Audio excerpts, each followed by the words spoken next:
Conference हो रही है, क्या कुछ कह रहे संबित पात्रा, सुनाते हैं। बच्चों को प्यार देना चाहिए, ये सब तो कहीं डिक्टेट नहीं किया गया है, मगर ये सब हम पालन करते हैं क्योंकि हम मनुष्य हैं, विवेक है हमारे पास। तो जिस प्रकार विवेक को दरकिनार करके रेणुका चौधरी जी ने जवाब दिया कि असली डसने वाले और काटने वाले पार्लियामेंट में बैठे हैं, सरकार चलाते हैं, पार्लियामेंट में बैठकर जो रोज हमें डसते हैं, मैं उन शब्दों का ना तो प्रयोग करूंगा और ना गुस्से से कुछ कहूंगा, मगर मुझे दुख लगता है कि कांग्रेस के हताशा का स्तर यह हो सकता है कि उनके सांसद इस प्रकार की भाषा का प्रयोग पार्लियामेंट के अंदर बैठे अपने साथियों के लिए कर सकते हैं। वैसे देखें तो ये डिबेट और डिस्कशन का विषय नहीं है, मगर जरा चिंता करिए कि किस प्रकार से एक बाइट नहीं, बाइट पे बाइट दी गई। और आज राहुल गांधी जो कांग्रेस पार्टी के सर्वोच्च नेता हैं, LOP हैं, लीडर ऑफ ऑपोजिशन है, जब उनसे पूछा गया तो उन्होंने कहा अच्छा क्या डॉग यहां तक आ गया था? तो पत्रकारों ने कहा हाँ यहां तक आ गया था। अच्छा यहां अलाउड नहीं है? तो पत्रकारों ने कहा नहीं सर, प्रोटोकॉल से तो नहीं। अच्छा अंदर तो अलाउड है, इशारा करते हुए सदन की तरफ। और वहां उन्होंने ये नहीं कहा कि अंदर तो सरकारी रूप से अलाउड है, अंदर अपने भी सांसदों को, अपने गठबंधन के सांसदों को और देश के तमाम सांसदों को उन्होंने कहा अंदर तो अलाउड है। There are certain implied meanings, ये देश की जनता है, सब समझती है। राहुल जी, ये अपेक्षा आपसे नहीं है और हम ये गुस्से से नहीं कह रहे हैं। मैं आशा करता हूं आप घर जाके शांति से बैठकर टीवी चलाकर रेणुका जी की बाइट और अपनी बाइट देखें, अपनी हरकतों को देखें। With this kind of speech, with this kind of behaviour, will the country respect you? क्या देश आपका सम्मान करेगा? क्या लोग आपको वोट देंगे यदि इस प्रकार से आप बात करेंगे? न गंभीरता है, न प्रतिष्ठा है, न मर्यादा है। और जब मैंने कहा सफाई कर्मचारी से सांसद तक, मैंने इसलिए कहा क्योंकि रेणुका चौधरी ने अपने भाषण में कहा, अपने बाइट में कहा कि कौन प्रोटोकॉल है, ये कौन सिक्योरिटी वाले हैं? कोई पास बनता है कुत्ते का? पास बनता है तो इसका भी पास बना दीजिए। सिक्योरिटी ऑफिसर्स जो अंदर रहते हैं उनकी एक मर्यादा है, वो हर किसी का, हमारी गाड़ियां जब आती है, जब पार्किंग में स्पेस नहीं होता है तो वो हटाने के लिए बोलते हैं, तो हम उन्हें रिक्वेस्ट करते हैं सर एक मिनट रुक जाइए, मैं बस दौड़ के बैठ जाता हूं। ये उनका कर्तव्य है। अगर वो सिक्योरिटी ऑफिसर्स ये सब नियम नहीं फॉलो करे तो पार्लियामेंट खतरे में रहेगा। अगर प्यार से किसी सिक्योरिटी ऑफिसर ने ये पूछ लिया तो ये कहना कि इसका भी पास बना दो पार्लियामेंट का, कौन है ये सिक्योरिटी ऑफिसर?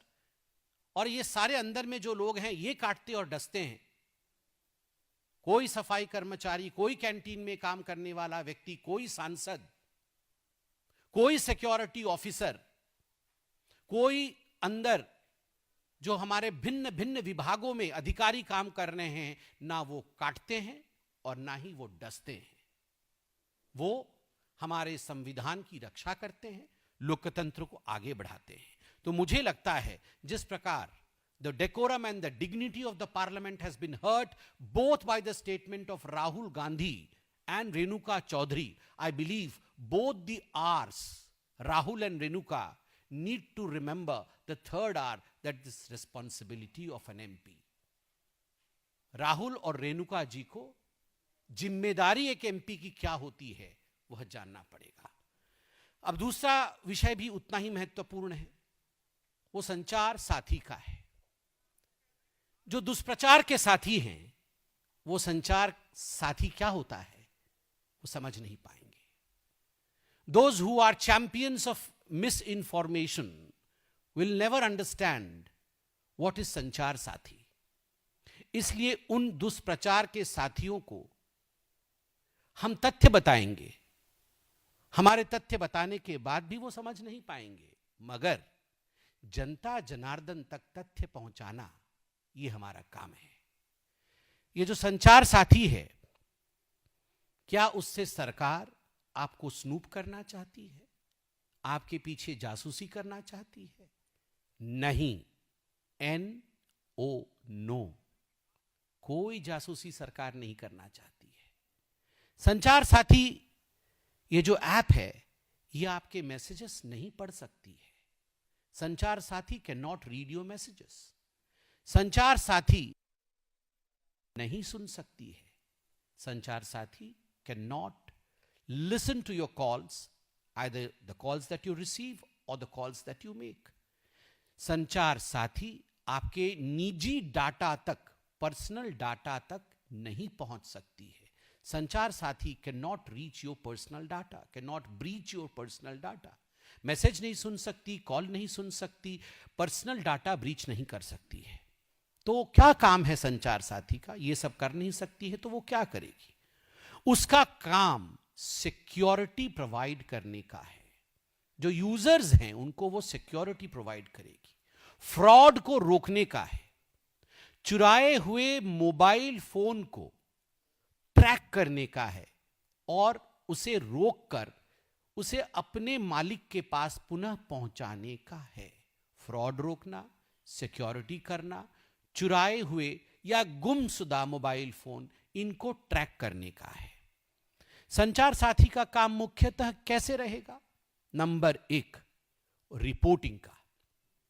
संचार साथी एक रिपोर्टर है मोबाइल फोन में, जैसे आप रिपोर्टर हैं।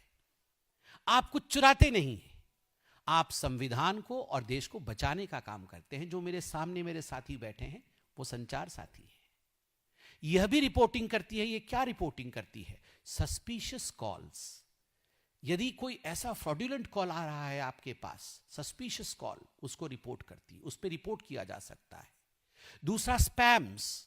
आप जानते हैं स्पैम्स आता है आजकल, ट्रू कॉलर में बहुत जगह स्पैम लिखा हुआ आता है। आप संचार साथी पे स्पैम्स को रिपोर्ट कर सकते हैं।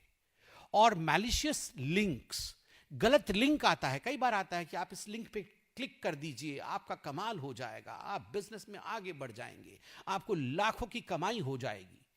तो संचार साथी पे आप रिपोर्ट कर सकते हैं कि मुझे लगता है ये एक फ्रॉड लिंक है। तुरंत संचार साथी सिक्योरिटी में जुट जाएगी और आपको फ्रॉड के चंगुल से बचाएगी। ठीक जैसे आप संचार साथी हैं जो देश के डेमोक्रेसी को बचा रहे हैं, ठीक उसी प्रकार मोबाइल में भी अब मोबाइल को बचाने के लिए और मोबाइल के यूजर को बचाने के लिए संचार साथी है। ये जो मोबाइल की एक नंबर होती है, स्पेशल नंबर होती है, IMEI, international mobile equipment identity, ये हर मोबाइल की होती है। आजकल इसका बहुत डुप्लीकेशन हो रहा है। तो ये संचार साथी के माध्यम से इसके डुप्लीकेशन को रोकना, और अगर किसी ने डुप्लीकेट बनाया है तो उसको फॉलो करके आपके मोबाइल फोन को आप तक फिर से वापस लाना, यह संचार साथी का काम है। एक तो लॉस्ट और स्टोलन मोबाइल डिवाइसेस को रिट्रीव करना। दूसरी बात है, कई लोग अलग अलग नाम से मोबाइल फोन ले लेते हैं, सारे मोबाइल फोन उनके पास रहते हैं और फ्रॉड करने के लिए उन मोबाइल फोन्स का इस्तेमाल करते हैं। तो ये संचार साथी, ठीक जिस प्रकार आप संचार साथी है जर्नलिस्ट, आप जान जाते